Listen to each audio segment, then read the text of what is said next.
May the peace of the Lord be with you. I pray that you will be filled with God's grace and blessings by listening and reading the Bible every day. I am Pastor 종선채. We are listening and reading the Bible according to the reading plan proposed by the Revised Common Lectionary. This year's reading plan is by year C. Today is August the 8th, Monday after 9th Sunday after Pentecost. Today's readings are Psalm chapter 11, Isaiah chapter 2 verses 1 to 4, Hebrews chapter 11 verses 1 to 7, and from the Gospel of Luke chapter 12 verses 32 to 40. This is today's Psalm. In the Lord I take refuge. How then can you say to me, flee like a bird to your mountain? For look, the wicked bend their bows. They set their arrows against the strings, to shoot from the shadows at the upright in heart. When the foundations are being destroyed, what can the righteous do? The Lord is in his holy temple. The Lord is on his heavenly throne. He observes everyone on earth. His eyes examine them. The Lord examines the righteous, but the wicked, those who love violence, he hates with a passion. On the wicked he will rain fiery coals and burning sulfur. A scorching wind will be their lot. For the Lord is righteous, he loves justice. The upright will see his face. Amen. This is today's first reading. This is what Isaiah, son of Amos, saw concerning Judah and Jerusalem. In the last days, the mountain of the Lord's temple will be established as the highest of the mountains. It will be exalted above the hills, and all nations will stream to it.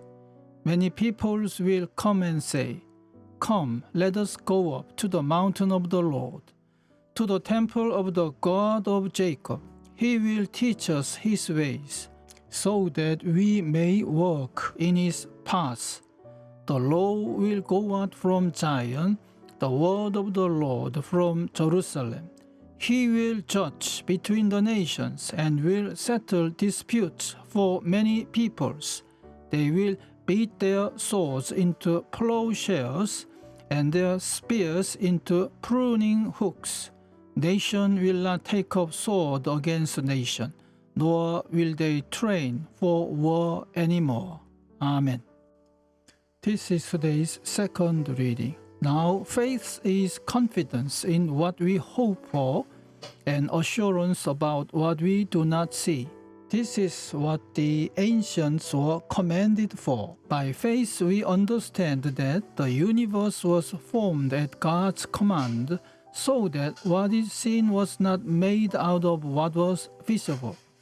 By faith, Abel brought God a better offering than Cain did.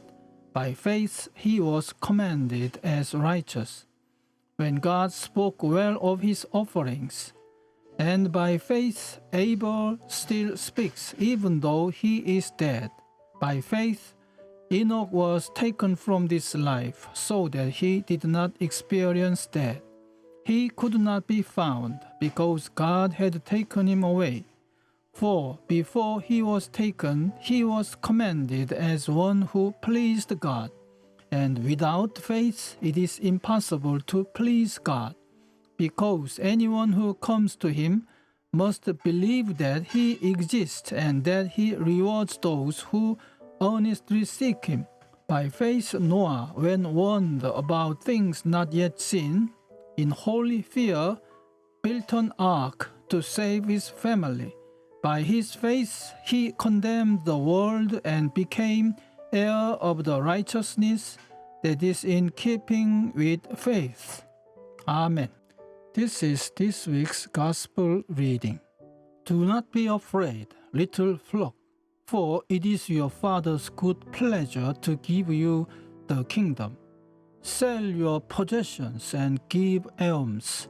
Make purses for yourselves that do not wear out, an unfailing treasure in heaven, where no thief comes near and no moth destroys. For where your treasure is, there your heart will be also. Be dressed for action and have your lamps lit. Be like those who are waiting for their master to return from the wedding banquet, so that they may open the door for him as soon as he comes and knocks. Blessed are those slaves whom the master finds alert when he comes. Truly, I tell you, he will fasten his belt and have them sit down to eat, and he will come and serve them. If he comes during the middle of the night or near dawn and finds them so, blessed are those slaves. But know this, if the owner of the house had known at what hour the thief was coming, he would not have let his house be broken into. Ye also must be ready, for the Son of Man is coming at an unexpected hour. Amen. This is the word of God for today. Thanks be to God. The Lord bless you and keep you. The Lord make his face shine upon you and be gracious to you. The Lord turn his face towards you and give you peace. Amen.